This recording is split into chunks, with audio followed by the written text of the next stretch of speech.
அமைதியா இருக்கிற காட்டுக்குள்ள ஒரு காக்கா ஒரு பசுமாடு ரொம்ப பாசமா இருந்தாங்க. காக்கா மாட லக்ஷ்மின்னு கூப்பிட்டா, மாடு காக்காவை ஆகாஷ்னு கூப்பிட்டுக்கிட்டு இருந்துச்சு. மாடு காக்கா ரெண்டு பேரும் சாப்பாடுக்காக தேடிக்கிட்டு போனாங்க. சாப்பிட்டதுக்கு அப்புறம் கதைய பேசிக்கிட்டு இருந்தாங்க. ராத்திரி நேரத்துல மரத்துக்கு மேல காக்கா படுத்திருந்தா, மரத்துக்கு கீழே பசுமாடு படுத்து தூங்கிக்கிட்டு இருந்துச்சு. காக்காவுக்கு நைட்ல தூக்கம் தெளிஞ்சிச்சுன்னா அடிக்கடிக்கு வந்து மாட பாத்துக்கிட்டு போயிட்டு இருந்துச்சு. மாடு தூங்கிக்கிட்டு இருந்தா காக்கா மனசு சமாதானமா இருக்கும். அதுக்கப்புறம் காக்கா போய் அமைதியா தூங்கிக்கிட்டு இருந்துச்சு. ஒரு நாள் தூக்கம் வராததுனால காட்டுக்குள்ள ஒரு பக்கத்துல தீய போட்டுக்கிட்டு ஆகாஷ் காக்கா அதுக்கப்புறம் மாடு பேசிக்கிட்டு இருந்தாங்க. லக்ஷ்மி, நான் எப்பல இருந்தோ உங்ககிட்ட ஒரு வார்த்தையை கேட்கணும்னு இருக்கேன்.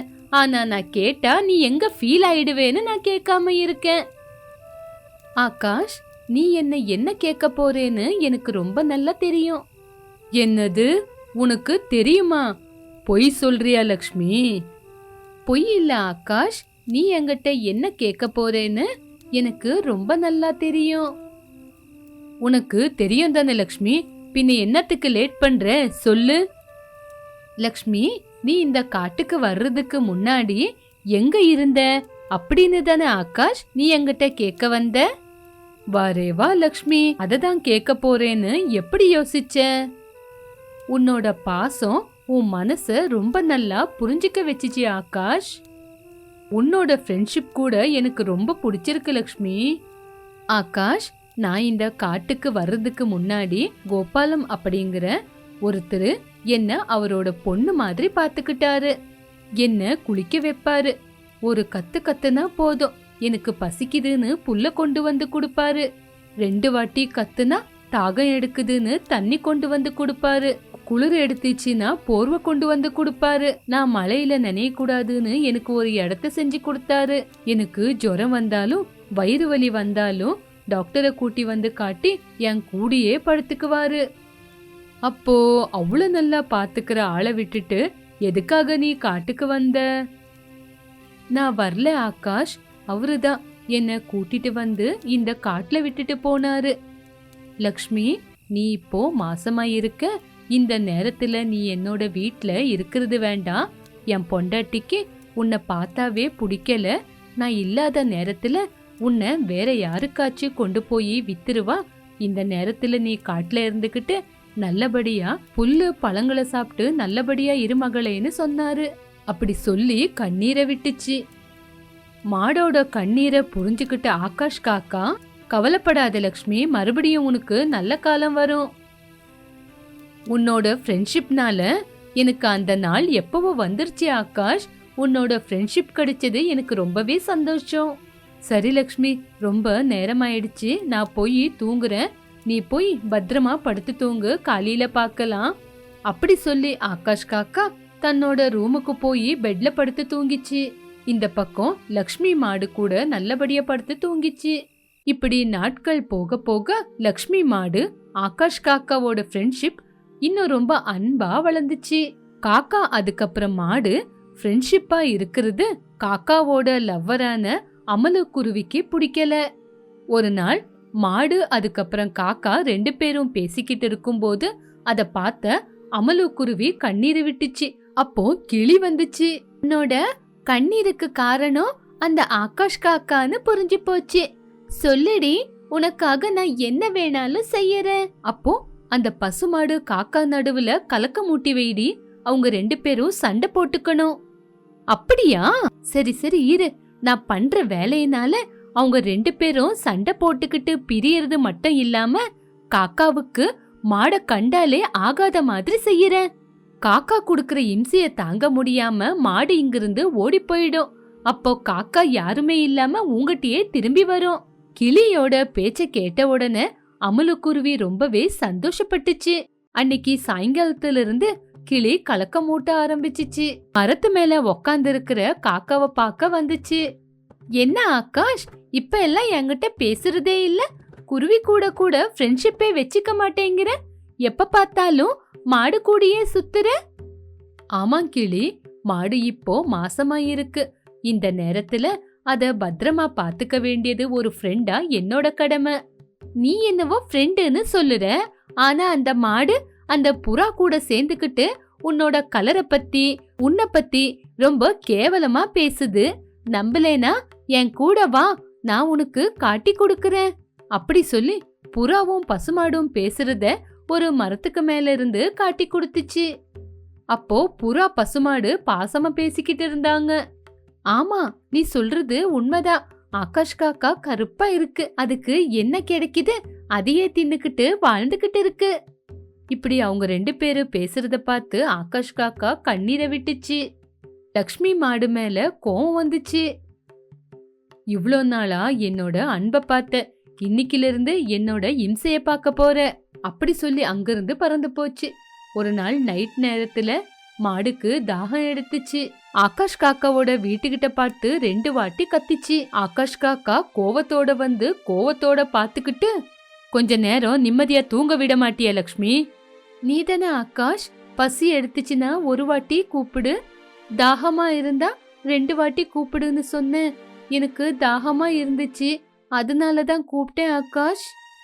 இப்ப எனக்கு அதுக்கெல்லாம் நேரம் இல்ல, எனக்கு தூக்கம் வருது, நான் படுத்து தூங்கணும். நீ போய் எங்கேயாவது தண்ணி இருந்தா குடிச்சிட்டு வந்து படு. நான் என்ன உனக்கு வேலைக்காரனா எல்லாம் செஞ்சு கொடுக்கறதுக்கு? இப்படி நிறைய பேசிடுச்சு. அத பார்த்து பசுமாடு கண்ணீர் விட்டுக்கிட்டு, ஏன் ஆகாஷ் இப்படி வார்த்தையால சாகடிக்கிற? என்ன ஆச்சு உனக்கு? இப்பதான் எனக்கு புத்தி வந்துச்சு. மாசமா இருக்கேன்னு பாவம் பார்த்தா? சொல்லு ஆகாஷ், சொல்லு, நான் என்ன தப்பு செஞ்சேன்? எதனால என்ன வார்த்தையால இப்படி சாகடிக்கிற? சொல்லு ஆகாஷ், என்ன பண்ண? இது ஜஸ்ட் ட்ரெய்லர் மட்டும்தான், மூவி இன்னும் இருக்கு அப்படி சொல்லி ஆகாஷ் காக்கா தன்னோட வீட்டுக்கு வந்துச்சு. ஒரு நாள் கர்ப்பமா இருக்கிற மாடு மரத்துக்கு கீழே படுத்திருக்கும் போது முள்ளு எடுத்துக்கிட்டு ஆகாஷ் காக்கா வந்துச்சு. எதுவுமே தெரியாத மாதிரி அது மேல உக்காந்து ரொம்ப குத்திச்சு. லக்ஷ்மி மாடு கஷ்டப்பட்டுக்கிட்டே எந்திரிச்சு பார்த்துச்சு. ஆனா அங்க யாருமே இல்ல. ஆகாஷ் காக்கா மறுபடியும் வந்து குத்தி மரத்துக்கு பின்னால போய் உக்காந்துச்சு. இப்படி 2-3 வாட்டி குத்திச்சு. அந்த இடத்துல ரத்தம் வந்துகிட்டு இருந்துச்சு. மறுநாள் நைட்டு பசுமாடு படுத்து தூங்கிக்கிட்டு இருக்கும்போது ஆகாஷ் காக்கா அது பக்கத்துல முள்ள கொண்டு வந்து போட்டு விட்டுடுச்சு. பாவம், லக்ஷ்மி மாடு எந்த பக்கம் திரும்பினாலும் முள்ளு குத்திக்கிட்டே இருந்துச்சு. விடிஞ்சதுக்கு அப்புறம் எந்திரிச்சு பார்த்தா அதோட பக்கத்துல நிறைய முள்ளு செடிங்களை பார்த்து ஆச்சரியப்பட்டுச்சு. ஆகாஷ், ஆகாஷ் அப்படின்னு ஜோரா கூப்பிட்ட உடனே காக்கா வீட்டுக்குள்ள இருந்து வெளியே வந்துச்சு. என்ன பைத்தியம் பிடிச்சிருச்சா? எதுக்காக அப்படி கத்துற? என்னது இது? உன்னோட கண்ணு முன்னாடி தானே இருக்கு, என்னன்னு நீயே பாரு. இப்படி என்ன சுத்தி முள்ளு செடிங்களை போட்டு விட்டா நான் எப்படி போறது? நீ எப்படி போவ, என்ன பண்ணுவேன்னு எனக்கு தெரியாது.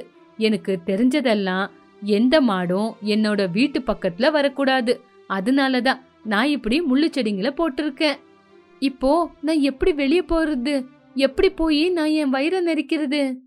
அதெல்லாம் எனக்கு தெரியாது. நான் என்னோட சேஃப்டிக்காக போட்டிருக்கேன்.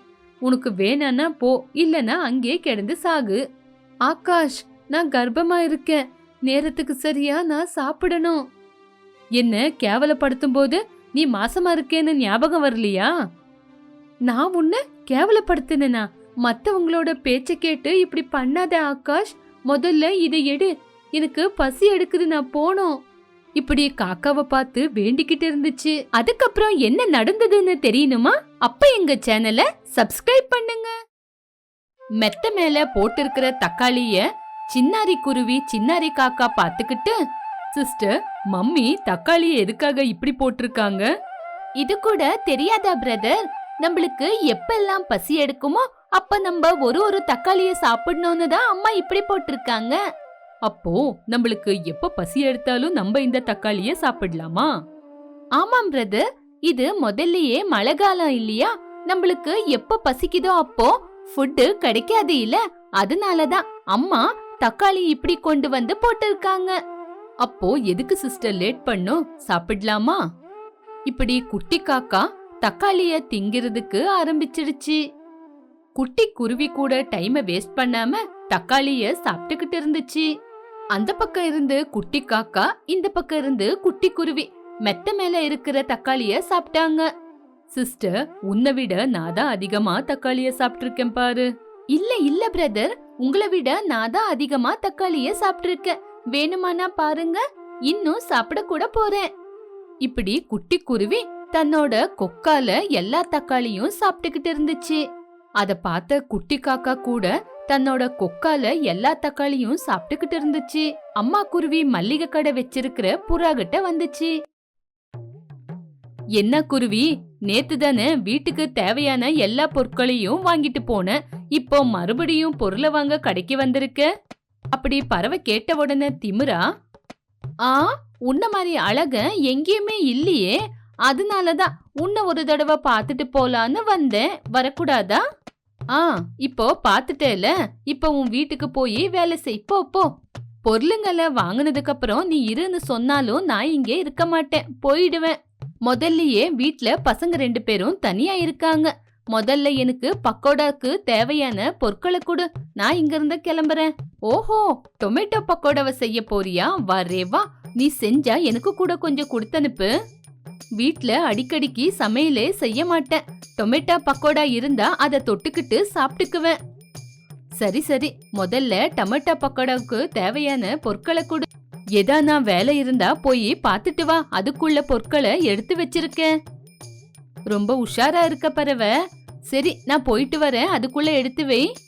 அப்படி சொல்லி குருவி அங்கிருந்து கிளிய பார்க்க வந்துச்சு. என்னடி குருவி இங்க வந்திருக்க?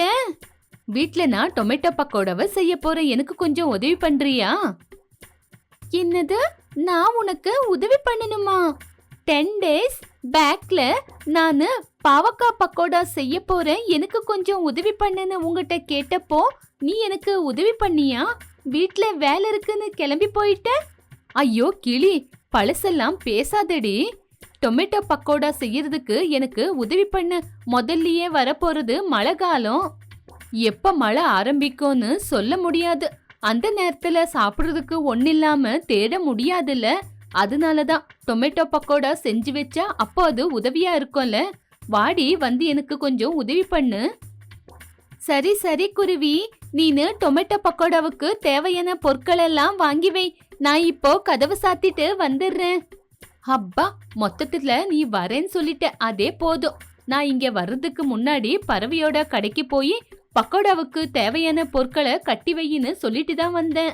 நான் போகும்போது அதெல்லாம் எடுத்துக்கிட்டு போறேன், நீ கதவை சாத்திட்டு சீக்கிரமா வா. அப்படி சொல்லி குருவி கிளியோட வீட்ல இருந்து பறவையோட கடைக்கு வந்துச்சு. பறவை எடுத்து வச்ச பொருட்களை பார்த்துச்சு. ஏ குருவி, நீ கேட்ட பொருளெல்லாம் எடுத்து வச்சிருக்கேன், போய் டொமேட்டோ பக்கோடாவை செய். பக்கோடா செஞ்சதுக்கு அப்புறம் எனக்கு கொடுத்தனுப்ப மறக்காத. சரி, போய் பக்கோடாவை செய். சரி பறவை, செஞ்சு உனக்கும் கொடுத்தனுப்புறேன். அப்படி சொல்லி குருவி பொருளை எடுத்துக்கிட்டு வீட்டுக்கு வந்துச்சு.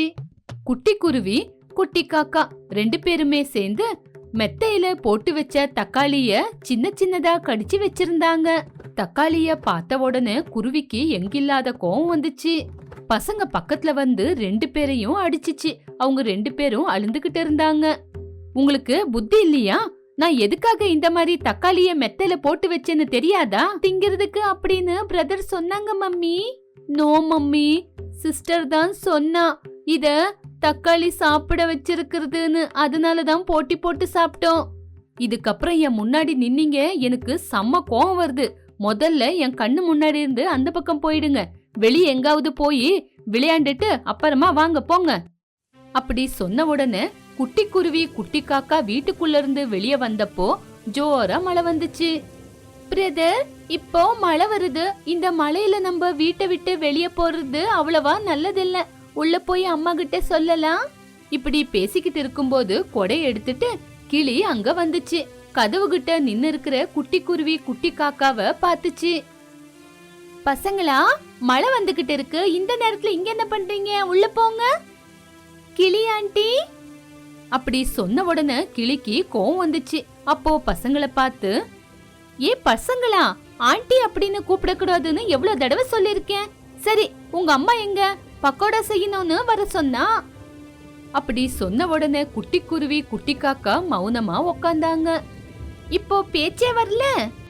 அப்படி சொல்லி கிளி உள்ள வந்துச்சு. பசங்க கடிச்சு போட்டு இருக்கிற தக்காளிய பாத்துக்கிட்டு குருவி கஷ்டப்பட்டுக்கிட்டு உக்காந்து இருந்துச்சு. அத பார்த்த கிளி குருவி கிட்ட வந்து, என்னாச்சு குருவி, டொமேட்டோ பக்கோடா செய்ய வா அப்படின்னு சொல்லிட்டு எதனால தக்காளியை இப்படி பண்ணி வச்சிருக்க? நான் ஏன்டி இப்படி பண்ண போறேன்? பசங்க 2 பேரும் தக்காளி நல்லா இருக்குன்னு போட்டி போட்டுக்கிட்டு ஒருத்தருக்கு ஒருத்தர் இப்படி சாப்பிட்டு வச்சிருக்காங்க. இப்பவே சொல்லிட்டேன் குருவி, முதல்ல நீ போய் தக்காளி வாங்கிட்டு வந்தா உனக்கு பக்கோடா செய்யறதுல நான் உதவி பண்ணுவேன். இல்லனா நான் இங்க இருந்து கிளம்பி போயிடுவேன். அதுக்கப்புறம் தக்காளிய வாங்கிட்டு வந்து எனக்கு உதவி பண்ணுன்னு சொன்னா நான் வரவே மாட்டேன். சரிடி, நீ இங்கேயே இரு, நான் போய் மறுபடியும் பறவையோட கடைக்கு போய் அதுக்கு தேவையான பொருட்களை வாங்கிட்டு வரேன். சரிடி, நான் இங்கே இருக்கேன், நீ போய் சீக்கிரமா டொமேட்டோ வாங்கிட்டு வா. சரிடி, நான் போய் வாங்கிட்டு வரேன், நீ மட்டும் இங்கேயே இரு. அப்படி சொல்லி குருவி வாசப்படிக்கிட்ட வந்துச்சு. வாசப்படியில இருக்கிற குழந்தைங்கள பாத்துச்சு. குழந்தைங்க அம்மாவை பார்த்து ரொம்பவே பயந்தாங்க. மழை வரும்போது வாசப்படியில நின்னுக்கிட்டு என்ன பண்ணிக்கிட்டு இருக்கீங்க? உள்ள போங்க, உள்ள போய் ஆண்டி இருக்காங்க, ஆண்டி கிட்ட பேசிக்கிட்டு இருங்க, நான் இப்ப வரேன். சரி மம்மி. அப்படி சொல்லி குட்டி குருவி குட்டி காக்கா உள்ள கிளிகிட்ட வந்தாங்க. குருவி கொடைய எடுத்துக்கிட்டு கொக்கோட கடைக்கு வந்து சேர்ந்துச்சு. என்ன குருவி, இந்த மழையில இங்க வந்திருக்க? தக்காளி வேணும் கொக்கு. இப்பதானடி தக்காளிய கொண்டு போனேன். நான் வாங்கிட்டு போன தக்காளிய குழந்தைங்க விளையாண்டு விளையாண்டு எல்லாமே நாசம் பண்ணிட்டாங்க. வீட்ல கிளி இருக்கா, நான் இப்போ தக்காளிய வாங்கிட்டு போனோம், அவ எனக்கு பக்கோடா செய்யறதுக்கு உதவி செய்வா. சரி சரி குடுக்கறேன். அப்படி சொல்லி தக்காளிய ஒரு பையில போட்டு குருவி கிட்ட கொடுத்துச்சு. குருவி கொடைய எடுத்துக்கிட்டு தக்காளிய எடுத்துக்கிட்டு வீட்டுக்கு வந்துச்சு. குருவி, தக்காளிய கொண்டு வந்துட்டியா? வாங்கிட்டு வந்துட்டேன் கிளி. இப்போ எதுக்காக லேட் பண்ற? தக்காளிய கழுவி ஒரு பக்கம் பரவி விடு, குழந்தைங்கள அது பக்கமே நெருங்க விடாத. அவங்களுக்கு நான் எதுக்காக தக்காளி வச்சிருக்கேன்னு தெரியல கிளி, அதனாலதான் அவங்க அத நாசம் பண்ணிட்டாங்க. இப்போ விஷயம் எல்லாம் அவங்களுக்கு தெரிஞ்சு போச்சுல, இதுக்கப்புறம் இதோட கிட்டையே வரமாட்டாங்க, ஜன்னல்ல இருந்து பாப்பாங்க. அப்படி சொல்லி கிளிக்கு கத்திய கொடுத்துச்சு. தக்காளியை எடுத்து குருவி அதுக்கப்புறம் கிளி கட் பண்ணாங்க. இப்படி 2 பேரும் சேர்ந்து எல்லா தக்காளியும் கட் பண்ணாங்க. இப்படி குருவி கிளி 2 பேரும் சேர்ந்து தக்காளிய பேசிக்கிட்டே கட் பண்ணாங்க. இப்போ இந்த மாதிரி கட் பண்ண தக்காளிய இப்படியே ஆற விடணும். அதுக்கப்புறம் நான் சொன்ன மாதிரியே செய் குருவி. கொஞ்சம் வெளியே வேலை இருக்கு, நான் போயிட்டு வரேன், சொன்னத ஞாபகம் வச்சுக்கிட்டு செய். அப்படி சொல்லி கிளி அங்கிருந்து பறந்து போயிடுச்சு. அதுக்கப்புறம் ஆற வச்ச தக்காளியை எடுத்து குருவி பக்கோடா செய்ய ஆரம்பிச்சிச்சு. குருவி அது செஞ்ச பக்கோடாவை மழை காலத்துல வித்து பணத்தை சம்பாதிச்சிச்சு.